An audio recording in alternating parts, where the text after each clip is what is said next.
इससे जो next topic हम लोग पढ़ेंगे वो है प्लांट नॉमेनक्लेचर सिस्टम। ठीक है, अभी तक तो हम लोगों ने टेक्सोनोमी के जो जनरल था उसका जो जनरल इंट्रोडक्शन था उसके बारे में देखा था, जैसे इकेड हो गया, इकोटाइप हो गया, फिनोटाइप हो गया, वो सारी चीज़ें हम लोगों ने डिस्कस कर ली थी। ठीक है, अब हम लोग देखेंगे कि जो प्लांट का नॉमेनक्लेचर सिस्टम होता है वो किस तरह से हम लोग प्लांट का जो नॉमेनक्लेचर होता है वो किस किस बेसिस पे करते हैं, किन किन चीज़ों को उसके लिए ध्यान रखना होता है। ठीक है, वो सारी चीज़ों को हम लोग पढ़ेंगे प्लांट नॉमेनक्लेचर सिस्टम में। ये हो जाएगा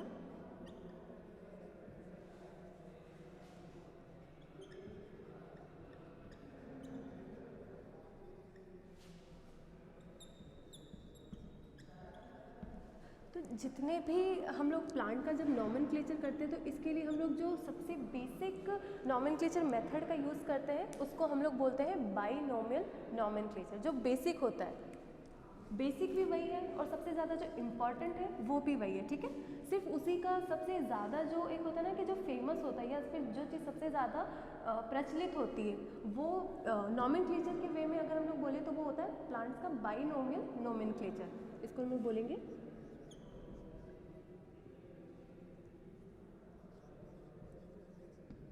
बाइनोमियल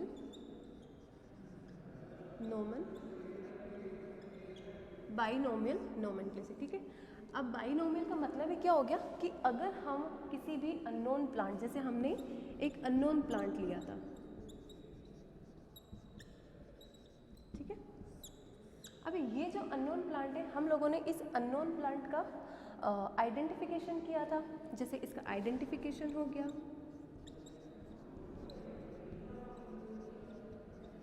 क्लासिफिकेशन हो गया, क्लासिफिकेशन नॉमेनक्लेचर के बाद आएगा,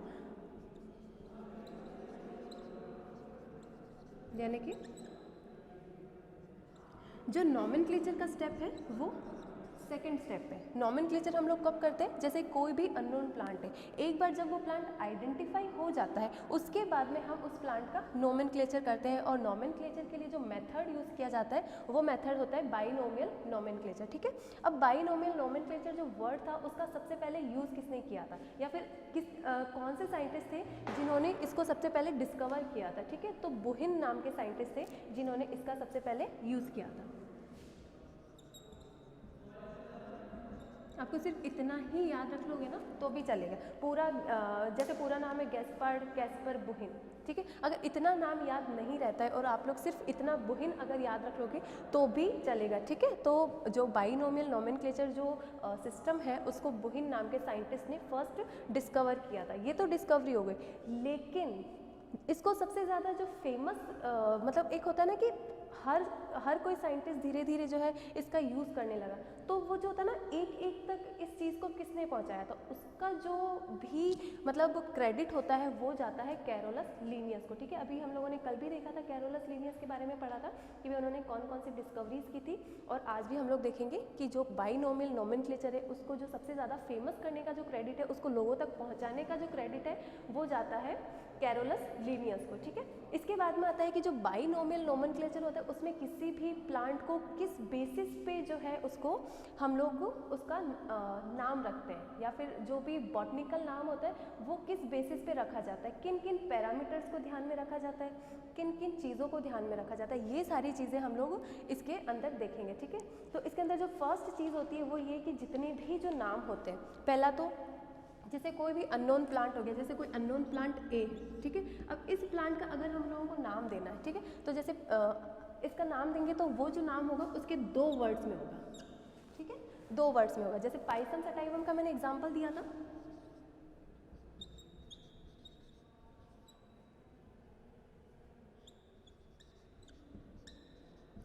पाइसम सटाइवम। ठीक है, तो पाइसम सटाइवम जो वर्ड है ये एक बॉटनिकल नेम है। ठीक है, अब इसमें भी क्या है कि ये 2 वर्ड क्यों लिखे हैं, क्योंकि बाइनोमियल नोमेनक्लेचर के अंदर आता है और इसके अंदर जितने भी हम लोग प्लांट्स के या फिर किसी भी प्लांट स्पीशीज़ का अगर नोमेनक्लेचर करेंगे तो उसमें हम लोग उसका जो है 2 वर्ड में उसको रखना पड़ेगा। ठीक है, अब इसका जो फर्स्ट नाम होता है वो तो होता है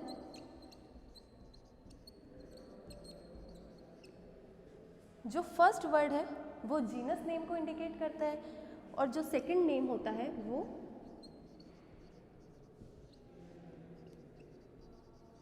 स्पीशीज़ नेम को बताता है, ठीक है। जो फर्स्ट नेम है वो जीनस नेम है, जो सेकंड नेम है वो स्पीशीज़ नेम है। अब स्पीशीज़ नेम, अब जैसे जीनस नेम तो सबका सेम ही रहेगा, इस फैमिली के या फिर इस क्लास के अंदर जितने भी पाइसम के जितने भी प्लांट्स आएंगे वो सबका जीनस नेम सेम रहेगा, लेकिन जो स्पीशीज़ नेम है वो धीरे धीरे चेंज होता जाएगा। मतलब अगर कोई स्पीशीज़, जैसे ये सटाइवम स्पीशीज़ का है, इसीलिए हम लोगों ने यहाँ पे सटाइवम वर्ड का यूज़ किया, लेकिन अगर इसकी जगह कोई अदर स्पीशीज़ होती है, कोई बी स्पीशीज़ हो गई, कोई सी स्पीशीज़ हो गई, या फिर कोई भी XYZ स्पीशीज़ होती है, तो हम लोग यहाँ पे जो स्पीशीज़ नेम होगा उसको चेंज कर देंगे, बाकी जो जीनस नेम होगा वो यही रहेगा, ठीक है। इसके बाद में नेक्स्ट पॉइंट आता है कि जो भी बाइनोमियल नॉमेनक्लेचर होता है उसमें जो नाम होते हैं ना वो सारे लैटिन लैंग्वेज के वर्ड्स होते हैं, ठीक है। सारे जो वर्ड्स होते हैं वो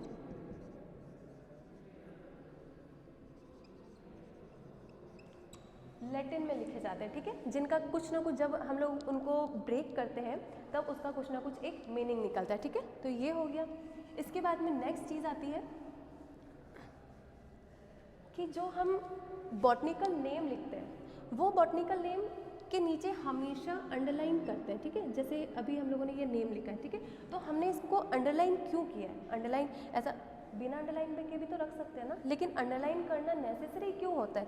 क्योंकि जब हम किसी भी बॉटनिकल नेम को, जैसे अगर हम लोगों ने उसको अपने पीसी में लिखा है, लैपटॉप में लिखा है, तो उसमें क्या होता है कि उसको हम लोग इटैलिक्स में, वहाँ पे जो भी वर्ड है जैसे पाइसम सटाइवम है, तो इसको इटैलिक में करने का भी ऑप्शन हमारे पास होता है। वो सिर्फ या तो लैपटॉप में होगा या फिर फ़ोन में हो सकता है या फिर अपने कंप्यूटर में हो सकता है, ठीक है। लेकिन जब हम लोग हाथ से लिखते हैं चीज़ों को तब हम लोग इटैलिक लैंग्वेज नहीं लिख सकते हैं। जो तिरछे वर्ड होते हैं, जो थोड़े से स्लैंट होते हैं, वो जो वर्ड्स होते हैं उस बेसिस पे इटैलिक्स में हम लोग इनको नहीं लिख सकते। इसीलिए हम लोग क्या करते हैं, जब हम लोग लिखते हैं इनको, हैंड राइटिंग करते हैं इनकी, तब हम इसके नीचे अंडरलाइन करते हैं, ठीक है। इसको अंडरलाइन करके इसको प्रेजेंट किया जाता है। लेकिन अगर हमको इसको टाइप करना है या फिर कभी भी हम लोग प्रेजेंटेशन रेडी करते हैं जिसका प्रिंट आउट निकलवाना होता है, ठीक है, तो उसमें हम लोग इसको इटैलिक्स में लिखते हैं। वहाँ पे अगर हम लोग इनको नॉर्मली इस तरह की लैंग्वेज में लिखेंगे तब वो जो है वो गलत हो जाते हैं, ठीक है। तो इसीलिए अंडरलाइन क्यों करते हैं? क्योंकि जब हम लोग उनको इटैलिक्स में लिखना होता है और कंप्यूटर या फिर जो लैपटॉप्स होते हैं उसमें इटैलिक का ऑप्शन आता है, तो वहाँ पे हमको अंडरलाइन नहीं करना पड़ता है। लेकिन हम हाथ से इटैलिक लैंग्वेज नहीं लिख सकते हैं, इसीलिए हम लोग इनको अंडरलाइन करते हैं, ठीक है। ये चीज़ हो गई। इससे नेक्स्ट आता है कि इसमें जो फर्स्ट वर्ड होता है वो जीनस नेम हो गया, सेकंड वर्ड जो है वो स्पीशीज़ नेम हो गया। इसके बाद में इसका जो फर्स्ट अल्फ़ाबेट होता है, जैसे जो भी बॉटनिकल नेम हम लोगों ने लिखा है उसका जो फर्स्ट अल्फ़ाबेट होगा वो हमेशा कैपिटल लेटर में लिखा जाता है। जो भी फर्स्ट अल्फ़ाबेट होगा, जैसे अरेकिस हाइपोजिया, तो हम लोग जो अरेकिस का जो अ होगा ना उसको हमेशा कैपिटल में लिखेंगे। जैसे होमोसेपियन, तो उसका जो एच होगा उसको हम लोग हमेशा ही कैपिटल लैंग्वेज में लिखेंगे। ये स्मॉल लेटर्स में या फिर स्मॉल लेटर्स में इसको हम लोग नहीं लिख सकते। इसके लिए ये कंपलसरी होता है कि जो फर्स्ट लेटर है वो ऑलवेज कैपिटल लेटर्स में होना चाहिए। लेकिन जो सेकंड वर्ड होता है या फिर जो स्पीशीज़ नेम होता है उसका जो फर्स्ट अल्फ़ाबेट होता है वो हमेशा ही स्मॉल लेटर्स में होना चाहिए।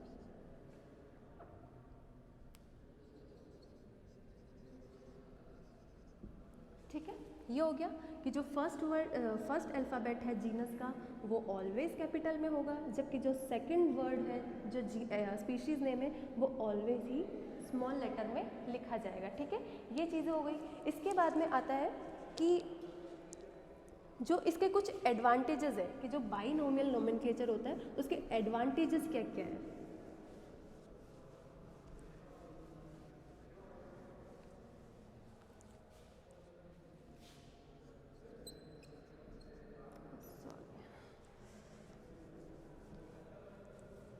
एडवांटेजेस,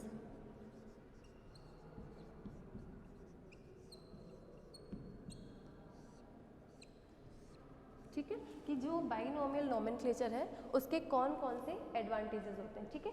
सबसे पहले तो ये जो बॉटनिकल नेम होते हैं जिनको बाइनोमियल नोमेनक्लेचर सिस्टम के अंडर में लिखा जाता है या फिर इस पैटर्न का यूज़ करके लिखा जाता है वो बहुत ही ईजी होते हैं। जो पहले के मतलब जब ये नॉमेनक्लेचर सिस्टम नहीं आया था इसके पहले भी जो साइंटिस्ट थे वो बॉटनिकल नेम या फिर जो भी प्लांट होता था उसके बॉटनिकल नेम वो लोग रखते थे, लेकिन वो जो बॉटनिकल नेम होते थे वो बहुत ही ज़्यादा कॉम्प्लेक्स होते थे, वो लिखने में भी कॉम्प्लेक्स होते थे और वो पढ़ने में भी कॉम्प्लेक्स होते थे, प्लस उनको याद रखने में बहुत ज़्यादा परेशानी होती थी। जैसे 3 से 4 वर्ड का है, 4 से 5 वर्ड का है, ठीक है। इतने बड़े बड़े नाम को अगर एक ही स्पीशीज़ का नाम या फिर एक ही प्लांट का नाम अगर इतना बड़ा है तो कितने सारे प्लांट्स हैं, कितनी सारी प्लांट्स हैं, कितनी सारी प्लांट्स की वैरायटी प्रेजेंट है, कितने सारे सेम जीनस के कितने सारे स्पीशीज़ प्रेजेंट हैं।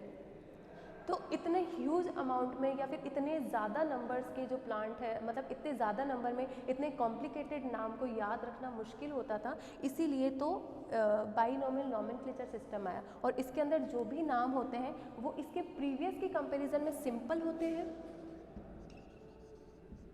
और छोटे होते हैं।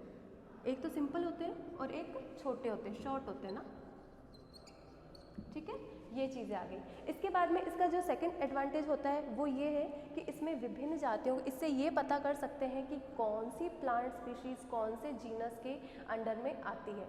जैसे कि हम लोगों ने 10 प्लांट्स को आइडेंटिफाई किया और हमारे पास 10 जो भी 10 प्लांट हम लोगों ने आइडेंटिफाई किए हैं वो सारे 10 प्लांट का हम लोगों ने बॉटनिकल नेम भी हम लोगों ने पता कर लिया है। जब बॉटनिकल नेम पता किया है तो हमने देखा है कि जो भी 10 प्लांट है, जैसे 10 प्लांट है, ठीक है, तो इस 10 में से जो है 6 प्लांट जो है सेम ही जीनस से बिलोंग करते हैं, सेम ही जीनस से बिलोंग करते हैं, ठीक है। तो अब हमको पता चल गया कि ये जो 10 प्लांट है इसमें से जो 6 प्लांट है वो एक ही जीनस के हैं, वो अलग अलग जीनस के नहीं है, सिर्फ जो स्पीशीज़ है वो अलग है, बाकी जो जीनस है वो सेम ही है। और जीनस हमने किसको बोला था, जैसे कॉन्सेप्ट ऑफ जो जीनस था वो क्या था कि जिसमें एक ही टाइप की स्पीशीज़ होती है, जो एक ही मॉर्फोलॉजिकल कैरेक्टर्स शेयर करती है या फिर एक ही तरह के एनाटॉमिकल कैरेक्टर्स को शेयर करती है, ठीक है। तो ये हो गया। और जो तो इससे हम लोग क्या देख सकते हैं कि जितने भी जो प्लांट्स होते हैं उससे हम लोग पता कर सकते हैं कि कौन सा प्लांट कौन से जीनस से बिलोंग करता है और इनमें क्या क्या सिमिलैरिटी होती है, जीनस वाइज क्या क्या सिमिलैरिटी होती है, वो सारी चीज़ें हम लोग इस नॉमेनक्लेचर सिस्टम के थ्रू पता कर सकते हैं, ठीक है। इसके बाद में नेक्स्ट आता है कि ये जो प्लांट थे, जो पहले के जो प्रिमिटिव या फिर जो पुराने टाइम में जो नाम रखे जाते थे बॉटनिकल नेम, वो बहुत ही ज़्यादा कॉम्प्लिकेटेड होते थे, जबकि ये कॉम्प्लिकेटेड नहीं होते हैं, ये कॉम्प्लिकेटेड नहीं होते हैं, ठीक है, ये इजी होते हैं। ये हो गया। इसके बाद में कि कहीं पर भी ये वर्ल्ड वाइड पूरे विश्व भर में यही अगर किसी चीज़ का एक बार नाम अगर जैसे मैंगो का नाम मैजीफेरा इंडिका है, ठीक है, तो अगर इंडिया में अगर इसका बॉटनिकल नेम मैजीफेरा इंडिका है तो ऐसा नहीं है कि सिर्फ इंडिया में ही है। अगर हम लोग कहीं आउट ऑफ इंडिया जाएंगे और हम लोग अगर उसके बारे में कुछ स्टडी अगर कुछ डेटा कलेक्ट करना है तो हमको कुछ अलग नाम पता वहाँ से कुछ अलग ही नाम सुनने को मिले, ऐसा नहीं होता है, ठीक है। सारे अगर एक बार किसी एक प्लांट का नाम जो बॉटनिकल नेम पड़ गया है वो वर्ल्ड वाइड आप कहीं पे भी चले जाओ वही नेम का यूज़ किया जाता है, उसके बाद में वो नेम को आप चेंज नहीं कर सकते, ठीक है। ये चीज़ होती है। तो ये सारे जो है इसके एडवांटेजेस होते हैं। इसके बाद में हम लोग देखते हैं कि जो बाइनोमियल नोमेनक्लेचर होते हैं इसके कुछ प्रिंसिपल्स और कुछ रूल्स होते हैं।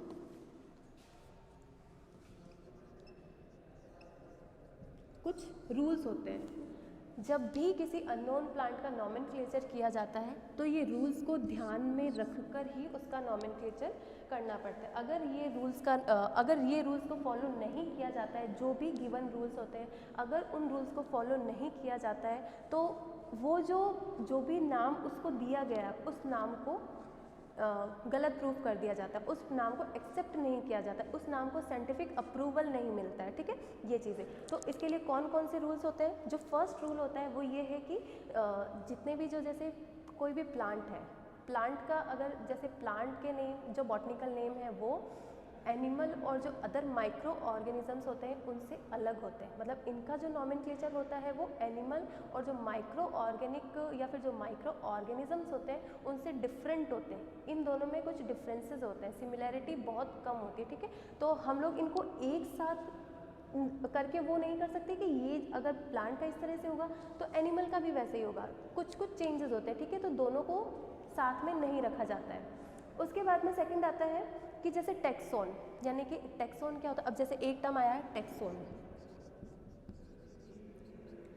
अब टेक्सोन क्या होता है, ये भी अभी तक इतने सारे टर्म्स पढ़ चुके हैं, ठीक है। तो ये एक नया टर्म है टेक्सोन। अब टेक्सोन क्या होता है कि एक या एक से ज़्यादा पॉपुलेशन के ग्रुप को हम लोग टेक्सोन बोलते हैं। पॉपुलेशन क्या है, जैसे सेम टाइप की स्पीशीज़, जो सिमिलर टाइप की स्पीशीज़ का जो ग्रुप होता है, सिमिलर टाइप की स्पीशीज़ का जो समूह होता है, उसी को हम लोग बोलते हैं टेक्सोन, ठीक। उसको बोलते हैं हम लोग पॉपुलेशन। और पॉपुलेशन एक या एक से ज़्यादा पॉपुलेशन का ग्रुप होता है, वन या मोर देन वन पॉपुलेशन का जो ग्रुप होता है, उसको हम लोग बोलते हैं टेक्सोन। तो ये क्या होगा, group of population, group of one और मोर देन वन।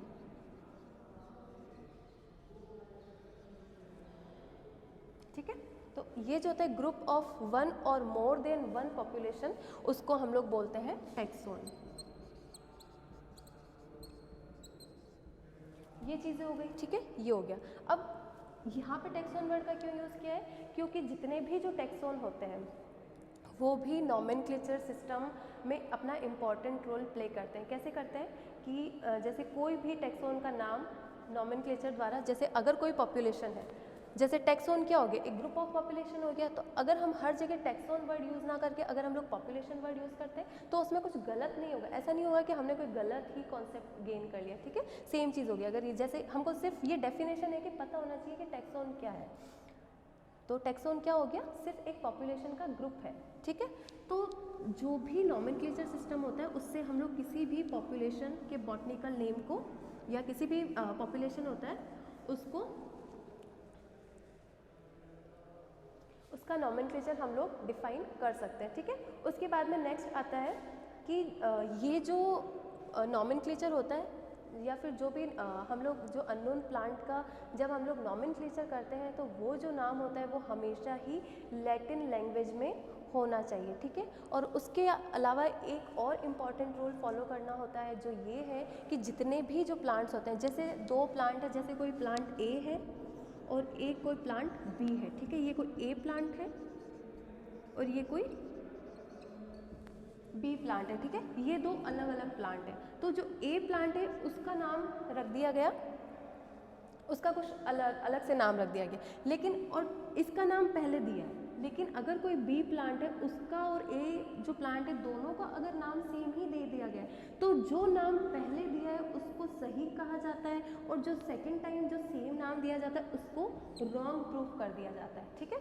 यानी कि जैसे अगर ए प्लांट है और कोई बी प्लांट है, ये दोनों ही अननोन प्लांट थे, लेकिन जो ए प्लांट है इसका नॉमेनक्लेचर पहले कर दिया गया था और इसका जो नॉमेनक्लेचर है वो बाद में किया गया था, ठीक है। तो जिसका नॉमेनक्लेचर पहले होता है उसी को अप्रूवल मिलता है या वही राइट होता है। जो सेकंड में या फिर जो बाद में जिसका नॉमेनक्लेचर किया जाता है वो हमेशा रॉन्ग होते हैं या फिर उनको रॉन्ग प्रूव्ड कर दिया जाता है, ठीक है। बस रॉन्ग कब प्रूव करेंगे, जब इन दोनों का सेम ही नाम होगा। अगर नाम डिफरेंट है तब इसको रॉन्ग प्रूफ नहीं करेंगे, तब इसको गलत नहीं बताएंगे। लेकिन इन केस अगर दो प्लांट्स का नाम एक जैसा रख दिया जाता है तो जो पहले जिसका नाम दिया गया होता है या फिर जिसका पहले नॉमेनक्लेचर होता है उसको राइट प्रूफ किया जाता है और जिसका नॉमेनक्लेचर बाद में होता है उसको रॉन्ग प्रूफ किया जाता है। ये हो गए इसके रूल्स। इसके बाद में जब भी हम लोग क्लासिफिकेशन करते हैं तो क्लासिफिकेशन के लिए जैसे प्रैक्टिकल करते हैं हम लोग, है ना, प्रैक्टिकल फाइल बनाते हैं। तो प्रैक्टिकल फाइल में हम लोग क्या करते हैं कि जो भी डायग्राम होता है उसके साइड में हम लोग एक क्लासिफिकेशन सिस्टम लिखते हैं, ठीक है। तो वो क्लासिफिकेशन सिस्टम में हम लोग क्या क्या चीज़ें इंक्लूड करते हैं, जैसे सबसे पहले लिख लिया हम लोगों ने किंगडम लिख लिया, जैसे सबसे पहले किंगडम लिख दिया कि प्लांट किंगडम है या एनिमल किंगडम है, जैसे प्लांट किंगडम हो गया ना, ठीक है। उसके बाद में हम लोग लिखते हैं डिवीजन, देन लिखा जाता है सब डिवीजन, ठीक है। उसके बाद में लिखा जाता है क्लास, देन लिखा जाता है सब क्लास, ठीक है। उसके बाद में ऑर्डर, देन अगर सब ऑर्डर है तो सब ऑर्डर, ठीक है। देन नेक्स्ट होता है जीनस और फैमिली, जीनस और फैमिली, ये सारी चीज़ें लिखी जाती है, ये आप लोगों को आइडिया होगा, ठीक है। लेकिन अब इसमें जो चीज़ हाईलाइट कर रहे हैं वो क्या है कि अगर हमने जैसे कोई भी प्लांट है, प्लांट का अगर हम लोग जैसे उसका क्लास के बारे में हम लोग लिख लें तो इनके पीछे कुछ 3 से 4 जैसे उपसर्ग प्रत्यय होते हैं जो पीछे प्रीफिक्स सफिक्स उस तरीके से जो होते हैं उनका यूज़ करना पड़ता है, वो यूज़ जो होता है वो भी नेसेसरी होता है, ठीक है। जैसे अगर जैसे क्लास है, क्लास के पीछे हम लोग बेसिकली जो होता है ऑक्सीडा वर्ड का यूज़ करते हैं, ठीक है। जैसे ऑक्सीडा, जैसे ब्रायोक्सीडा है ना, जैसे ऑक्सीडा हो गया, अगर हम लोग इसको लिखेंगे जैसे ब्रायोफाइटा का है और उसके अगर हम लोग को लिखना है तो हम लोग क्या लिखेंगे, ब्रायोसीडा, ठीक है। तो ये जो इस तरह के जो होते हैं वो उनका यूज़ नेसेसरी होता है। अगर क्लासिफिकेशन दिया है पूरा पूरा इस तरह से उसका क्लासिफिकेशन को रखा गया है नॉमेनक्लेचर के साथ में, तो ये जो पीछे जो चीज़ें लगती है या फिर जो अल्फ़ाबेट्स उसके साथ में जोड़े जाते हैं इनका एडिशन भी ज़रूरी होता है, ठीक है।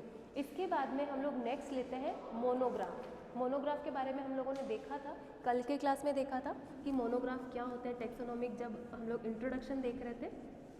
अब वापस से यहाँ पे है तो हम लोग वो जो डेफिनेशन थी उसी को थोड़ा इलेबोरेट करेंगे।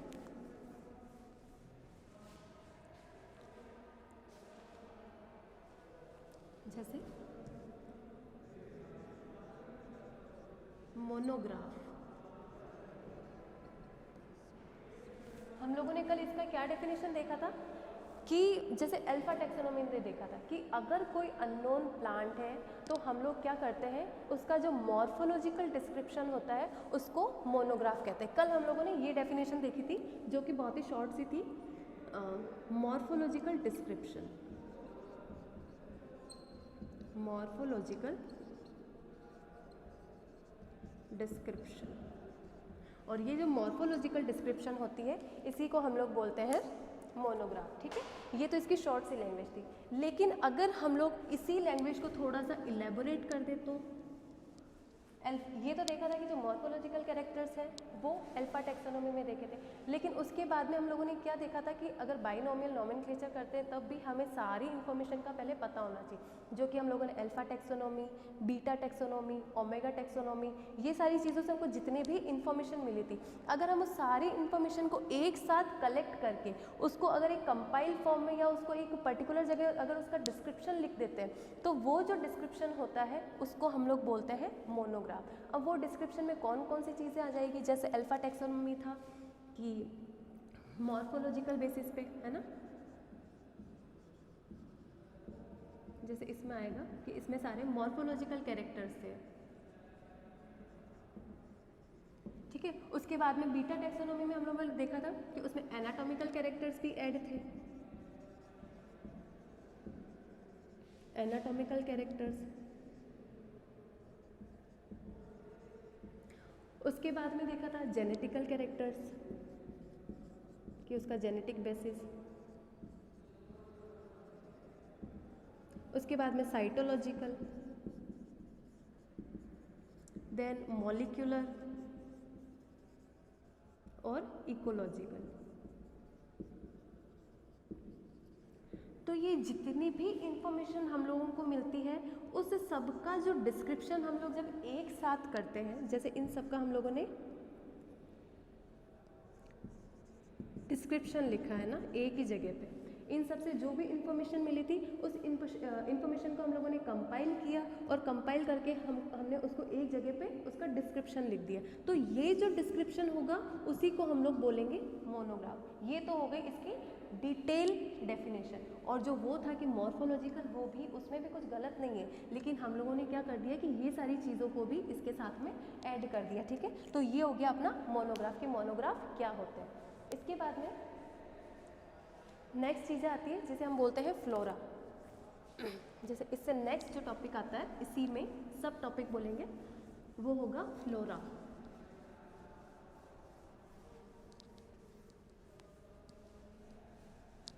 फ्लोरा की सिर्फ हम लोग आज डेफिनेशन देख लेते हैं, बाकी का जो नेक्स्ट होगा वो हम लोग आगे का जो टॉपिक होगा उसको हम लोग नेक्स्ट क्लास में कंटिन्यू करेंगे, ठीक है। तो जो फ्लोरा क्या होता है, जैसे कोई भी जियोग्राफिकल रीजन है, फ्लोरा सबसे पहले तो फ्लोरा क्या है ना। तो अगर जैसे कोई भी जियोग्राफिकल रीजन है या फिर कोई भौगोलिक क्षेत्र है जहाँ पे जो भी टाइप की वनस्पति पाई जाती है या फिर वहाँ पे जितनी भी वेजिटेशन पाई जाती है, जितने भी टाइप के जो प्लांट्स पाए जाते हैं, उन प्लांट्स को जब हम लोग एक उनका पर्टिकुलर क्या बोलते हैं, उनकी जब लिस्ट बना के रखते हैं जिसमें उसका बॉटनिकल नेम भी इंक्लूड होता है और उसका जनरल नेम भी इंक्लूड होता है, तो वो जो लिस्ट होती है उसी को हम लोग बोलते हैं फ्लोरा, ठीक है। अब ये फ्लोरा के टाइप्स भी होते हैं, जैसे लोकल फ्लोरा हो सकता है, रीजनल फ्लोरा हो सकता है, कॉन्टिनेंटल फ्लोरा हो सकता है, वर्ल्ड कॉम्प्रिहेंसिव फ्लोरा हो सकता है। तो ये सारे फ्लोरा के टाइप हो गए। और फ्लोरा की अगर हम लोग डेफिनेशन देखेंगे तो क्या होगा कि फ्लोरा किसी भी जियोग्राफिकल रीजन में पाई जाने वाली जो वेजिटेशन होती है उसकी जो लिस्ट बनाई जाती है कि कितने टाइप की वेजिटेशन है या फिर कितने टाइप के प्लांट्स हैं, उन सबको हम लोग फ्लोरा के अंदर काउंट करते हैं, ठीक है। तो आज के लिए हम लोग इतना ही पढ़ेंगे, इससे आगे का जो होगा हम लोग वो नेक्स्ट क्लास में कंटिन्यू करेंगे। Thank you.